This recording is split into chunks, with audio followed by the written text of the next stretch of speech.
സ്വന്തത്തോട് അക്രമം ചെയ്യുക. തെറ്റു ചെയ്യൽ കൊണ്ട് ഓരോ മനുഷ്യനും അവന്റെ സ്വന്തത്തെയാണ് ആക്രമിക്കുന്നത്, അള്ളാഹുവിനെ അല്ല, അള്ളാഹുവിന്റെ റസൂലിനെയോ അല്ല. ഒരു മനുഷ്യൻ തെറ്റു ചെയ്യുമ്പോൾ അവൻ ആക്രമിക്കുന്നത് അള്ളാഹുവിനെയോ അള്ളാഹുവിന്റെ റസൂലിനെയോ അല്ല. അവൻ ദ്രോഹിക്കുന്നത് അള്ളാഹുവിന്റെ ദീനിനെയോ പരിശുദ്ധമായ ഇസ്ലാമിനെയോ അല്ലെങ്കിൽ മുൻഗാമികളായ സ്വാലിഹീങ്ങളെയോ അല്ല. ഒരാൾ തെറ്റു ചെയ്യുമ്പോൾ അയാൾ ദ്രോഹിക്കുന്നത് അയാളുടെ സ്വന്തം ശരീരത്തെയാണ്. അയാളുടെ സ്വന്തം ദേഹത്തെയും അയാളുടെ റൂഹിനെയും അയാളുടെ ആത്മാവിനെയും അയാളുടെ ശരീരത്തെയും അള്ളാഹുവിന്റെ ശിക്ഷയിലേക്ക് വലിച്ചെറിഞ്ഞു കൊടുക്കുകയാണ് അതിലൂടെ അയാൾ ചെയ്യുന്നത്.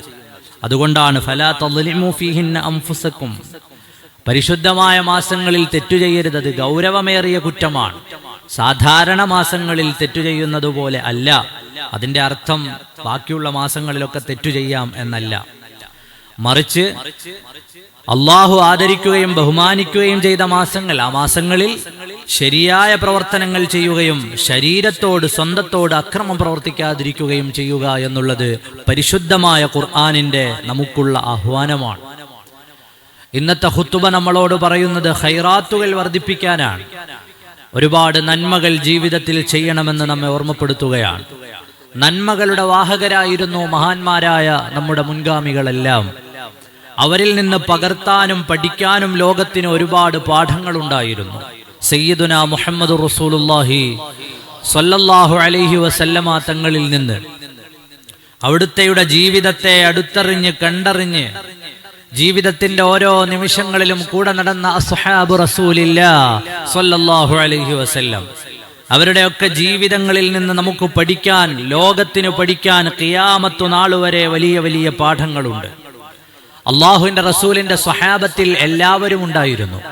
കച്ചവടക്കാരുണ്ടായിരുന്നു, കർഷകരുണ്ടായിരുന്നു. അള്ളാഹുവിന്റെ റസൂലിന്റെ സ്വഹാബത്തിൽ നല്ല എഴുത്തും വായനയും അറിയുന്നവരുണ്ടായിരുന്നു, സാഹിത്യ സമ്പുഷ്ടമായി സംസാരിക്കാൻ അറിയുന്നവരുണ്ടായിരുന്നു, കവിത ചൊല്ലാൻ അറിയുന്നവരുണ്ടായിരുന്നു, ഗോത്ര തലവന്മാരുണ്ടായിരുന്നു, ഭരണാധിപന്മാരുണ്ടായിരുന്നു, ഭരണീയരുണ്ടായിരുന്നു, യോദ്ധാക്കളുണ്ടായിരുന്നു, സൈന്യാധിപന്മാരുണ്ടായിരുന്നു. ഏതു മേഖല എടുത്താലും ആ മേഖലയെ സ്പർശിച്ചു നിൽക്കുന്ന സ്വഹാബിമാരെ കാണാം. മഹാനരായ അബ്ദുറഹ്മാൻ ഇബ്നു ഔഫ് തങ്ങളെ പോലെ ബില്യനേഴ്സായ ആ കാലഘട്ടത്തിലെ തന്നെ ഉന്നതരായ പണക്കാരുണ്ടായിരുന്നു. സ്വഹാബിമാരുടെ കൂട്ടത്തിൽ ഇല്ലാത്തവരെ നമുക്ക് കാണാൻ കഴിയില്ല. അവരെല്ലാവരും പിൽക്കാലത്തുള്ള ജനങ്ങൾക്കുള്ള മാതൃകകളാണ്. എല്ലാ കാലത്തെയും ജനങ്ങൾക്ക് അവരിൽ നിന്ന് പഠിക്കാനും പകർത്താനും അറിയാനും എല്ലാ തരം മനുഷ്യർക്കും അവരിൽ നിന്ന് വഴിയും വെളിച്ചവും കിട്ടാനുണ്ട്. ആ കൂട്ടത്തിൽ തന്നെ സയ്യിദുന അബൂബക്കർ സിദ്ദീഖ് റളിയല്ലാഹു അൻഹു, ഈ ഉമ്മത്തിലെ ഒന്നാമത്തെ ആൾ, അള്ളാഹുവിന്റെ റസൂലിൽ നിന്ന് വെളിച്ചം സ്വീകരിച്ചയാൾ. ചരിത്രം വായിച്ചു വരുമ്പോൾ നമുക്കറിയാതെ ഹബീബായ നബി സല്ലല്ലാഹു അലൈഹി വസല്ലമ തങ്ങളുടെ ജീവിതത്തെ തൊട്ടറിഞ്ഞ സിദ്ദീഖ് റളിയല്ലാഹു അൻഹുവിന്റെ ജീവിതം നമ്മെ അത്ഭുതപ്പെടുത്തും. മഹാനരായ സിദ്ദീഖ് റളിയല്ലാഹു അൻഹുവിനെ മദീനയുടെ ഭരണാധികാരിയായി തിരഞ്ഞെടുത്തു. നമ്മുടെ ചുറ്റുപാടും ഇപ്പോൾ നടന്നുകൊണ്ടിരിക്കുന്ന ചർച്ചകൾ അങ്ങനെയാണല്ലോ. ആരാകണം ഭരണാധികാരി എന്നതാണ് ചർച്ച. എല്ലാ മനുഷ്യർക്കുമുള്ള വെളിച്ചം ഇവിടെയുണ്ട്. സയ്യിദുനാ സിദ്ദീഖ് റളിയല്ലാഹു അൻഹുവിനെ മദീനയുടെ ഭരണാധികാരിയായി, അമീറുൽ മുഅ്മിനീനായി, ഖുലഫാഉർ റാഷിദുകളിൽ ഒന്നാമത്തെ ആളായി തിരഞ്ഞെടുക്കപ്പെട്ടു. മഹാനായ സിദ്ദീഖ് റളിയല്ലാഹു അൻഹു കരയുകയാണ്. എന്നെ എന്തിനാണ് നിങ്ങൾ ഈ ദൗത്യം ഏൽപ്പിച്ചത്? മഹാനായ സിദ്ദീഖ് റളിയല്ലാഹു അൻഹുവിനോട് സ്വഹാബത്ത് പറഞ്ഞു, അങ്ങല്ലാതെ പിന്നെ ഞങ്ങൾക്ക് ആരാണുള്ളത്? അള്ളാഹുവിന്റെ റസൂൽ സല്ലല്ലാഹു അലൈഹി വസല്ലമ തങ്ങളുടെ കൂടെ നടന്നവർ, അവിടുത്തെയുടെ ജീവിതം ഒപ്പിയെടുത്തു പഠിച്ചവർ, അള്ളാഹുവിന്റെ റസൂൽ രോഗിയായി കിടക്കുന്ന നേരത്തും പകരമായി മിഹ്റാബിൽ വന്ന് ഞങ്ങൾക്ക് നേതൃത്വം നൽകിയവർ, ഹബീബായ നബി തങ്ങളുടെ അസാന്നിധ്യത്തിലെല്ലാം ഈ ഉമ്മത്തിന് നേതൃത്വം നൽകിയ നേതാവേ, അങ്ങല്ലാതെ പിന്നെ ആരെയാണ് ഞങ്ങൾ തിരഞ്ഞെടുക്കേണ്ടത്? മഹാനായ സിദ്ദീഖ് റളിയല്ലാഹു അൻഹു കരയുകയാണ്. മഹാനായ ഉമർ ബിൻ ഖത്താബ് റളിയല്ലാഹു അൻഹു ചോദിച്ചു, നിങ്ങൾ എന്തിനാണ് കരയുന്നത് സിദ്ദീഖ്? ബഹുമാനപ്പെട്ട സിദ്ദീഖുൽ അക്ബർ റളിയല്ലാഹു അൻഹു പറഞ്ഞു, എന്റെ ജനതയുടെ മേൽ ഞാൻ നാളെ അള്ളാഹുവിനോട് ഉത്തരം പറയേണ്ടി വരുമല്ലോ. എത്ര മനോഹരം! കക്ഷി രാഷ്ട്രീയങ്ങൾക്കപ്പുറത്ത് ലോകത്തെ എല്ലാ മതങ്ങൾക്കും അവരുടെ നേതാക്കൾക്കും രാജ്യങ്ങളെ ഭരിക്കുന്നവർക്കും പഠിക്കാനുള്ള പാഠം. എന്റെ ജനങ്ങളെ ഞാൻ അള്ളാഹുവിന്റെ മുമ്പിൽ നാളെ ഉത്തരം പറയേണ്ടവരാണല്ലോ.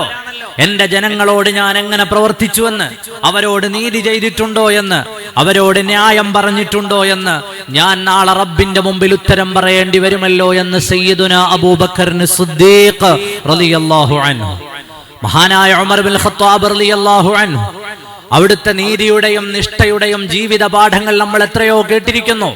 മദ്രാസിൽ പ്രസംഗിക്കുമ്പോഴാണ് മഹാത്മാഗാന്ധി പറഞ്ഞത്, ഈ രാജ്യത്ത് ഞാൻ ആഗ്രഹിക്കുന്ന ഭരണങ്ങളിലൊന്നും ഉമറിന്റെ ഭരണമാണ്. ആ ഉമർ എത്ര നീതിമാനായിരുന്നു എന്ന് നമുക്ക് ചരിത്രത്തിൽ നിന്നറിയാം. മഹാനായ സയ്യിദുനാ ഉസ്മാൻ ഇബ്നു അഫ്ഫാൻ റളിയല്ലാഹു അൻഹുവിന്റെ മുമ്പിലേക്ക് അവരുടെ വീട്ടിലെ അടിമയായ മനുഷ്യൻ കടന്നു വരികയാണ്. സയ്യിദുനാ ഉസ്മാൻ ഇബ്നു അഫ്ഫാൻ തങ്ങളോട് പറഞ്ഞു, ഉസ്മാൻ, നിങ്ങൾ ഒരിക്കൽ എന്റെ ചെവിയിൽ പിടിച്ചിട്ടുണ്ട്, എന്റെ ചെവി അന്ന് വേദനിച്ചു പോയി, പകരമായി നിങ്ങളുടെ ചെവിയിൽ എനിക്ക് പിടിക്കണം, എനിക്ക് അതിന് പ്രായശ്ചിത്തം വേണം. സ്വന്തം വീട്ടിലെ സർവന്റ്, അടിമയായി നിൽക്കുന്ന മനുഷ്യനാണ് ഈ പറയുന്നത്. ഉസ്മാൻ ഇബ്നു അഫ്ഫാൻ റളിയല്ലാഹു അൻഹു ആരാണ്? ഹബീബായ നബി തങ്ങളുടെ 2 പെൺമക്കളെ വിവാഹം ചെയ്തയാൾ. ചരിത്രത്തിൽ തുല്യനായ മറ്റൊരു മനുഷ്യനില്ല. സയ്യിദുനാ ഉസ്മാൻ ഇബ്നു അഫ്ഫാൻ റളിയല്ലാഹു അൻഹു മദീനയുടെ ഭരണാധികാരിയോട് പറഞ്ഞു, എന്റെ ചെവിക്ക് നിങ്ങൾ പിടിച്ചിട്ടുണ്ട്, പകരം എനിക്ക് പിടിക്കാൻ അവസരം തരണം. മഹാനായ ഉസ്മാൻ ഇബ്നു അഫ്ഫാൻ റളിയല്ലാഹു അൻഹുവിന്റെ മുമ്പിൽ നിന്ന് സ്വഹാബത്ത് ആ അടിമയെ അത്ഭുതത്തോടു കൂടി നോക്കുകയാണ്. ഒരു അടിമ ഒരു നാടിന്റെ നേതാവിനോട് ഇങ്ങനെയൊക്കെ സംസാരിക്കാൻ പറ്റുമോ? മഹാനായ ഉസ്മാൻ ഇബ്നു അഫ്ഫാൻ റളിയല്ലാഹു അൻഹു പറഞ്ഞു, ദുനിയാവിലെ പ്രായശ്ചിത്തമാണ് ഏറ്റവും വലുത്. നാളെ ആഖിറത്തിൽ എനിക്ക് റബ്ബിന്റെ മുമ്പിൽ ഇതൊന്നും പറയേണ്ടി വരില്ലല്ലോ, അള്ളാഹുവിന്റെ മുമ്പിൽ എനിക്ക് ഇതിനു വേണ്ടി ചെന്ന് നിൽക്കേണ്ട ഒരു സാഹചര്യം വരില്ലല്ലോ. വരൂ, എന്റെ ചെവിയിൽ പിടിച്ചു നിങ്ങളുടെ പ്രായശ്ചിത്തം നിങ്ങൾ പൂർത്തീകരിച്ചോളൂ, നിങ്ങൾക്കുണ്ടായ വേദന ഇവിടെ നിന്ന് തന്നെ പരിഹരിക്കൂ എന്ന് സയ്യിദുനാ ഉസ്മാൻ ഇബ്നു അഫ്ഫാൻ റളിയല്ലാഹു അൻഹു. മദീനയിലെ കോടതിയിൽ അത്ഭുതകരമായ ഒരു കേസ് നടക്കുകയാണ്. കേസിന്റെ മറുഭാഗത്ത് പ്രതിയായി പ്രതിക്കൂട്ടിൽ വന്നു നിൽക്കുന്നത് ആ രാജ്യത്തിന്റെ അമീർ സയ്യിദുനാ അമീറുൽ മുഅ്മിനീൻ സയ്യിദുനാ അലി ഇബ്നു അബി ത്വാലിബ് റളിയല്ലാഹു അൻഹു. രാജ്യത്തിന്റെ അമീർ, നേതാവ്, മുഅ്മിനീങ്ങളുടെ നേതാവ്, രാജ്യം ഭരിക്കുന്ന ഭരണാധികാരി ഒരു ഭാഗത്ത്, ആ രാജ്യത്തിന്റെ ഭരണാധികാരി ശമ്പളം കൊടുക്കുന്ന ജഡ്ജി മേലെ, മറുഭാഗത്ത് അമീറുൽ മുഅ്മിനീനെതിരെ കുറ്റം പറയാൻ വേണ്ടി വന്ന ഒരാൾ. അയാളാണ് വാദി, ജൂതനാണ്. ജൂതനായ ആ മനുഷ്യൻ വാദിക്കുകയാണ്, എന്റെ കയ്യിലിരിക്കുന്ന ഈ പടയങ്കി, എന്റെ കയ്യിലിരിക്കുന്ന ഈ പടയങ്കി നിങ്ങളുടെ രാജ്യത്തിന്റെ അമീർ അനധികൃതമായി സ്വന്തമാക്കാൻ ശ്രമിക്കുന്നുണ്ട്. മഹാനായ അലി ഇബ്നു അബി ത്വാലിബ് റളിയല്ലാഹു അൻഹുവിനോട് ജഡ്ജി ചോദിക്കുകയാണ്, ഇത് ശരിയാണോ? ജൂതനായ ആ മനുഷ്യന്റെ കയ്യിലുള്ള പടയങ്കിയെ നിങ്ങൾ വാങ്ങിയെടുക്കാൻ ശ്രമിക്കുന്നുണ്ടോ? ജഡ്ജിയോട് വിനയത്തോടുകൂടി സയ്യിദുനാ അലി റളിയല്ലാഹു അൻഹു പറഞ്ഞു, ആ പടയങ്കി എന്റേതാണ്, എന്റെ കയ്യിൽ നിന്ന് നഷ്ടപ്പെട്ടു പോയതാണ്, മോഷണം പോയതാണ്, അതെവിടെയാണെന്ന് എനിക്കറിയില്ല, അതിന്റെ അടയാളങ്ങളൊക്കെ കണ്ടപ്പോ എന്റേതാണെന്ന് ഞാൻ തിരിച്ചറിഞ്ഞതുകൊണ്ട് ഞാൻ വാങ്ങാൻ വേണ്ടി ശ്രമിച്ചതാണ്. ഉടനെ ജൂതനായ മനുഷ്യനോട് ചോദിച്ചു, ഇത് നിങ്ങളുടേതാണോ? അയാൾ പറഞ്ഞു, അതെ, ഇത് എന്റേതാണ്, ഒരു സംശയവും ഇല്ല. ജഡ്ജി അലി ഇബ്നു അബി ത്വാലിബ് തങ്ങളോട് ചോദ്യം ആവർത്തിച്ചു, അലിയെ, ഈ പടയങ്കി നിങ്ങളുടേതാണ് എന്നതിന് ഏതെങ്കിലും ഒരു സാക്ഷിയെ ഹാജരാക്കാൻ പറ്റുമോ? തീർച്ചയായും, എന്റെ മകൻ സയ്യിദുനാ ഹസൻ റളിയല്ലാഹു അൻഹു, ഹസൻ അതിന് തെളിവാണ്. ഹസൻ അറിയാം ഇത് എന്റെ പടയങ്കിയാണ്, ഇതിന്റെ അടയാളങ്ങളൊക്കെ എന്റെ മകൻ അറിയാം. ഉടനെ മദീനയുടെ കോടതിയുടെ നീതിയുടെ പാഠം വന്നു. ഓ അലിയെ, നിങ്ങളുടെ മകനാണ് ഹസൻ, ഹസന്റെ സാക്ഷ്യം ഇവിടെ സ്വീകരിക്കുകയില്ല. വാപ്പയ്ക്ക് വേണ്ടി മകൻ പറയുന്ന സാക്ഷ്യം ഞാൻ സ്വീകരിക്കുകയില്ല. ജൂതനായ മനുഷ്യനോട് പറഞ്ഞു, ഇത് നിങ്ങളുടേതാണെങ്കിൽ നിങ്ങൾക്ക് കൊണ്ടുപോകാം. മദീന കോടതിയുടെ മുന്നിൽ നിന്നുകൊണ്ട് ജൂതനായ മനുഷ്യൻ വിളിച്ചു പറഞ്ഞു, അഷ്ഹദു അല്ലാ ഇലാഹ ഇല്ലല്ലാഹ് വ അഷ്ഹദു അന്ന മുഹമ്മദുർ റസൂലുള്ളാഹ്. എത്ര മനോഹരമായ നീതിയാണ് ഇവിടെ നടക്കുന്നത്. ഈ രാജ്യത്തിന്റെ രാജാവിനെ പിടിച്ചു നിർത്തി നീതി വാങ്ങിക്കൊടുക്കുന്ന ജഡ്ജി തലകുനിച്ചുകൊണ്ട് ആ ജഡ്ജിയുടെ വിധി പ്രസ്താവത്തെ സ്വീകരിക്കുകയാണ്, വിധി പറച്ചിലിനെ സ്വീകരിക്കുകയാണ്. പ്രിയപ്പെട്ട മുഅ്മിനീങ്ങളെ, ഇത് മദീനയിൽ നിന്ന് ലോകത്തിന് മുഴുവനും എക്കാലവും പഠിക്കാനുള്ള പാഠമാണ്. സയ്യിദുനാ അബൂബക്കർ സിദ്ദീഖ് റളിയല്ലാഹു അൻഹു വഫാത്തായി. ആ സമയത്ത് ഇനി ആരാണ് ഖലീഫയാകേണ്ടത്? സ്വഹാബിമാരിൽ പ്രമുഖരായവരൊക്കെയുണ്ട്. ഉടനെ തന്നെ മീറ്റിങ്ങുകൾ നടന്നു. സ്വഹാബത്തിൽ നിന്ന് 12 പേരടങ്ങുന്ന ഒരു സംഘം അടുത്ത ഖലീഫയെ തെരഞ്ഞെടുക്കുവാൻ വേണ്ടിയുള്ള ചർച്ചകൾ നടത്തുകയാണ്. ബഹുമാനപ്പെട്ട ത്വൽഹത്ത് റളിയല്ലാഹു അൻഹു അതിൽ അംഗമാണ്. ബഹുമാനപ്പെട്ട അബൂ ഉബൈദ റളിയല്ലാഹു അൻഹു അതിൽ അംഗമാണ്. അങ്ങനെ തുടങ്ങിയിട്ട് ആ കാലഘട്ടത്തെ നയിച്ചിരുന്ന മഹാരഥന്മാരായ സ്വഹാബിമാരുടെ ചർച്ച തുടരുകയാണ്. ആ ചർച്ചയുടെ ഒടുവിൽ അവർ വിളിച്ചു പറഞ്ഞു, ഇനി മദീനയെ നയിക്കേണ്ടയാൾ സയ്യിദുനാ അമീറുൽ മുഅ്മിനീനായി നിൽക്കേണ്ടത് ഉമർ ഇബ്നുൽ ഖത്താബ് റളിയല്ലാഹു അൻഹു ആണ്. ചരിത്രത്തിലെ വലിയൊരു ചോദ്യമുണ്ട്. ബഹുമാനപ്പെട്ട ത്വൽഹ റളിയല്ലാഹു അൻഹുവിന്റെ ചുമലിൽ പിടിച്ചുകൊണ്ട് മഹാനായ സയ്യിദുനാ ഉമർ ഇബ്നുൽ ഖത്താബ് റളിയല്ലാഹു അൻഹു ചോദിച്ചു, ത്വൽഹ, എന്നെയും ജനങ്ങളെയും റബ്ബിന്റെ മുന്നിൽ എറിഞ്ഞു കൊടുത്തിട്ട് നിങ്ങൾ പോവുകയാണോ? എന്നെയും ഈ ജനങ്ങളെയും അള്ളാഹുവിന്റെ മുമ്പിലേക്ക് വലിച്ചിട്ട് കൊടുത്തിട്ട് നിങ്ങൾ പോവുകയാണോ? ഈ ജനങ്ങളുടെ കാര്യത്തിൽ അള്ളാഹുവിന്റെ മുമ്പിൽ എന്നെ നിർത്തിക്കൊടുത്തിട്ട് നിങ്ങളൊക്കെ പോവുകയാണോ ത്വൽഹ? സയ്യിദുനാ ഉമർ ഇബ്നുൽ ഖത്താബ് റളിയല്ലാഹു അൻഹു ചോദിച്ചപ്പോൾ ത്വൽഹ റളിയല്ലാഹു അൻഹു പറഞ്ഞു, ഞങ്ങളൊക്കെയും കൂടെയുണ്ട്, അങ്ങ് ധൈര്യമായി രാജ്യത്തെ നയിക്കണം. എത്രയാണ് മനോഹരമായ ഇസ്ലാമിന്റെ പാഠങ്ങളുള്ളത്. മഹാനരായ സയ്യിദുനാ ത്വൽഹ റളിയല്ലാഹു അൻഹു ഉൾപ്പെടെയുള്ള ബഹുമാനപ്പെട്ട അബൂ ഉബൈദ റളിയല്ലാഹു അൻഹു ഉൾപ്പെടെയുള്ള വലിയൊരു സംഘം ആ നാടിന്റെ നന്മയും സാമൂഹികമായ അന്തരീക്ഷങ്ങളും ഘടനകളും എല്ലാം നോക്കിയിട്ട് ആ രാജ്യത്തിന്റെ ഭരണാധികാരിയെ തെരഞ്ഞെടുത്തു. ഉമർ ഇബ്നുൽ ഖത്താബ് റളിയല്ലാഹു അൻഹുവിന്റെ ഭരണ കേന്ദ്രം എന്ന് പറയുന്നത്, അവിടുന്ന് ഭരിക്കാനുണ്ടായിരുന്ന പ്രദേശം എന്ന് പറയുന്നത് നമ്മുടെ കേരളത്തിന്റെ വലിപ്പമുള്ള ചെറിയ പ്രദേശമല്ല. ഇന്നത്തെ ലോകത്തിന്റെ മാപ്പ് എടുത്ത് നമ്മൾ പരിശോധിച്ചാൽ ആഫ്രിക്കയിലെ രാജ്യങ്ങൾ, ഏഷ്യയിലെ രാജ്യങ്ങൾ, വ്യത്യസ്തങ്ങളായ ഭൂഖണ്ഡങ്ങളിൽ, യൂറോപ്പിലെ രാജ്യങ്ങൾ, വ്യത്യസ്തങ്ങളായ ഭൂഖണ്ഡങ്ങളിൽ പരന്നുകിടക്കുന്ന രാജ്യങ്ങൾ, അവിടെയുള്ള വിവിധങ്ങളായ ജനങ്ങൾ, അവിടെയുള്ള വിവിധ സംസ്കാരമുള്ളവർ, സാമൂഹിക അന്തരീക്ഷമുള്ളവർ മദീനയിൽ ഇരുന്നു കൊണ്ട് ഇങ്ങേയറ്റത്ത് ആഫ്രിക്കയുടെ മുനമ്പ് മുതൽ യൂറോപ്പിന്റെ ഭാഗങ്ങൾ, ഇന്നത്തെ ഏഷ്യയുടെ ഭാഗങ്ങളെല്ലാം ഉൾക്കൊള്ളുന്ന വിശാലമായൊരു സാമ്രാജ്യത്തിന്റെ ഖലീഫ, ഇന്നത്തെ ഭൂപടം എടുത്തു വെച്ചാൽ 20 25 രാജ്യങ്ങൾ നീണ്ടുകിടക്കുന്ന വിശാലമായ ഭൂപ്രദേശത്തിന്റെ ഖലീഫയായിരുന്നു സയ്യിദുനാ ഉമർ ഇബ്നുൽ ഖത്താബ് റളിയല്ലാഹു അൻഹു. അവിടുത്തെ ജനങ്ങളുടെ ശൈലി അറിയാം. ആ ജനങ്ങളെ എങ്ങനെയാണ് മുന്നോട്ട് കൊണ്ടുപോകേണ്ടത് എന്നറിയാം. ഇസ്ലാം എല്ലായിടങ്ങളിലും ആ നീതിയെ മുന്നിൽ നിർത്തിയവരാണ്. ഉമർ ഇബ്നുൽ ഖത്താബ് റളിയല്ലാഹു അൻഹുവിന്റെ സൈന്യം ഖാലിദ് ഇബ്നു വലീദ് റളിയല്ലാഹു അൻഹുവിന്റെ നേതൃത്വത്തിൽ റോമക്കാരുടെ കീഴിലുള്ള ഒരു സ്ഥലം ആക്രമിച്ചു. യുദ്ധം ചെയ്ത് ആ സ്ഥലം പിടിച്ചെടുത്തപ്പോൾ ആ നാട്ടിലുള്ള ന്യൂനപക്ഷങ്ങളായ ജനങ്ങൾ പറഞ്ഞു, നിങ്ങൾ ഇനി ഇവിടെ നിന്ന് പോകാൻ പാടില്ല, കാരണം നിങ്ങളെപ്പോലെ നീതിമാന്മാരെ ഞങ്ങൾ കണ്ടിട്ടില്ല. ഇസ്ലാമിക ചരിത്രങ്ങൾ അത്രയും വലുതല്ലേ. സയ്യിദുനാ ഉമർ ഇബ്നുൽ ഖത്താബ് റളിയല്ലാഹു അൻഹുവിനെ കുറിച്ച് നമ്മൾ വായിക്കാറില്ലേ? മഹാനരായ സയ്യിദുനാ ഉമർ ഇബ്നുൽ ഖത്താബ്, ബഹുമാനപ്പെട്ട സയ്യിദുനാ ത്വൽഹ റളിയല്ലാഹു അൻഹു ഒരു രാത്രിയിൽ മഹാനായ സയ്യിദുനാ ഉമർ ഇബ്നുൽ ഖത്താബ് റളിയല്ലാഹു അൻഹുവിനെ കാണുകയാണ്. അതിവേഗം പാതിരാവിൽ ഏകനായി ഒറ്റയ്ക്ക് നടന്നു പോകുന്നു. അത് കണ്ട ഉടനെ ത്വൽഹത്ത് എന്ന സ്വഹാബി ബഹുമാനപ്പെട്ട ഉമർ ഇബ്നുൽ ഖത്താബ് റളിയല്ലാഹു അൻഹുവിന്റെ കൂടെ നടക്കുകയാണ്. കുറെ നടന്നതിനു ശേഷം സയ്യിദുനാ ഉമർ ഇബ്നുൽ ഖത്താബ് റളിയല്ലാഹു അൻഹു ഒരു കുടിലിലേക്ക് കയറിപ്പോയി. ആ കുടിലിന്റെ പുറത്തെത്തിയപ്പോ ഇനി ഞാൻ ഇതിന്റെ ഉള്ളിലേക്ക് കയറേണ്ടതില്ല, എന്തായാലും ഈ രാജ്യത്തിന്റെ ഖലീഫയ്ക്ക് ചേർന്ന പ്രവർത്തനമൊന്നുമല്ല. പാതിരാവിൽ ഏതോ ഒരു കുടിലിൽ അദ്ദേഹം സന്ദർശനം നടത്തുകയാണ്. ആ കുടിൽ ഓർത്തു വെച്ചുകൊണ്ട് ത്വൽഹ റളിയല്ലാഹു അൻഹു തിരിച്ചു വരികയാണ്. അതാ പിറ്റേ ദിവസം അവിടെ ചെല്ലുകയാണ്, ആ വീട്ടിലേക്ക് ചെല്ലുകയാണ്. ആ വീട്ടിലേക്ക് ചെന്നിട്ട് ചോദിക്കുന്നു, ഇവിടെ ആരാണുള്ളത്, അവിടെ ആരാണുള്ളതെന്ന് ചോദിക്കുമ്പോൾ വാതിൽ തുറന്നു കൊടുക്കാൻ ആരുമില്ല. അവിടെ കാണുന്നത് പനനാരുകൊണ്ട് വരിഞ്ഞു കോർത്തൊരു കട്ടിലിൽ പഴമുണ്ട് മൂടിയ കിഴവി രോഗമിലുണ്ടതിൽ. മഹാനായ തഴവ ഉസ്താദ് രേഖപ്പെടുത്തുകയാണ്, അതേ ഒരു പഴയ കട്ടിലിൽ പഴമുണ്ട് മൂടിയ രൂപത്തിൽ പഴയ തുണി കൊണ്ട് ശരീരം മൂടിയ ഒരു കിളവി കിടക്കുകയാണ്. അതെ, അവരുടെ അടുക്കൽ ചെന്നിട്ട് ചോദിച്ചു, നിങ്ങൾക്കു സേവനം ചെയ്യുവാനാരുണ്ട്?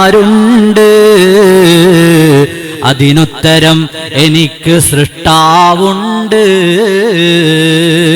നിങ്ങൾക്ക് ആരാണ് ഖിദ്മത്ത് ചെയ്തു തരുന്നത്? നിങ്ങൾക്ക് ഏതെങ്കിലും ഒരു സേവനം വേണമെങ്കിൽ അതാരു ചെയ്തു തരും? ആ ഉമ്മ പറഞ്ഞു, എനിക്ക് അല്ലാഹു ഉണ്ട്, അല്ലാഹു ആകുന്ന രക്ഷിതാവുണ്ട് എന്ന് മാത്രമല്ല, അവര് പറയുകയാണ്, രോഗത്തിലായി കിടപ്പിലായ സമയം മുതൽ ആരോ ഒരാൾ എന്റെ അടുക്കൽ വരികയാണ്. എല്ലാ രാത്രിയിലും ഒരാൾ എന്റെ അടുക്കൽ വരും. എന്നിട്ടോ ഞാൻ കാഷ്ടിച്ചിട്ടുള്ളതും മൂത്രിച്ചിട്ടുള്ളതും എന്റെ എല്ലാ നജസ്സുകളും നീക്കം ചെയ്ത് എന്റെ ശരീരം വൃത്തിയാക്കി എനിക്ക് വേണ്ടതെല്ലാം ചെയ്തു തന്ന് എനിക്ക് ഭക്ഷണം തന്ന് എനിക്ക് നല്ല മനോഹരമായ വർത്തമാനം പറഞ്ഞു തന്നിട്ടൊരാൾ ഇവിടെ നിന്ന് രാത്രിയിൽ യാത്രയാകും. ആരാണെന്ന് എനിക്കറിയില്ല. ത്വൽഹ റളിയല്ലാഹു അൻഹുവിന്റെ കണ്ണിൽ നിന്ന് കണ്ണീര് വരികയാണ്. ഒരു കിളവിയുടെ അവരുടെ എല്ലാ ആവശ്യങ്ങളും പൂർത്തീകരിച്ച് അവരുടെ കാഷ്ടവും മൂത്രവും എല്ലാം എടുത്ത് ശുദ്ധീകരിച്ച് അവരോട് സന്തോഷമുള്ള വർത്തമാനങ്ങൾ പറഞ്ഞിട്ടതാ ത്വൽഹ റളിയല്ലാഹു അൻഹുവിനോട് അവർ പറയുകയാണ്, എന്റെ കൂടെ നേരം ചെലവഴിച്ചവർ തിരിച്ചു പോകും. ഇത് കേട്ടുടൻ ത്വൽഹത്തദാ കരയുന്നു. അറിവുണ്ടോ ഉമ്മ അതാരാണെന്ന്? അറിയുമോ ഉമ്മ? പാതിരാവിൽ വന്ന് നിങ്ങളുടെ കാഷ്ടമെടുക്കുന്നയാള്, നിങ്ങളുടെ മൂത്രം കോരിക്കളയുന്നയാള്, നിങ്ങളെ കട്ടിലിൽ എഴുന്നേൽപ്പിച്ചിരുത്തുന്നയാള്, ഭക്ഷണം തരുന്നയാള്, ശരീരം തുടച്ച് വൃത്തിയാക്കുന്നയാള് അതാരാണെന്നറിയുമോ? ആരുടെ കൈയാണെന്നറിയുമോ? അവരാണ് അമീറുൽ മുഅ്മിനീൻ ഉമറല്ലോ, ജനസേവകന്മാർക്കുള്ളിമാമാണല്ലോ.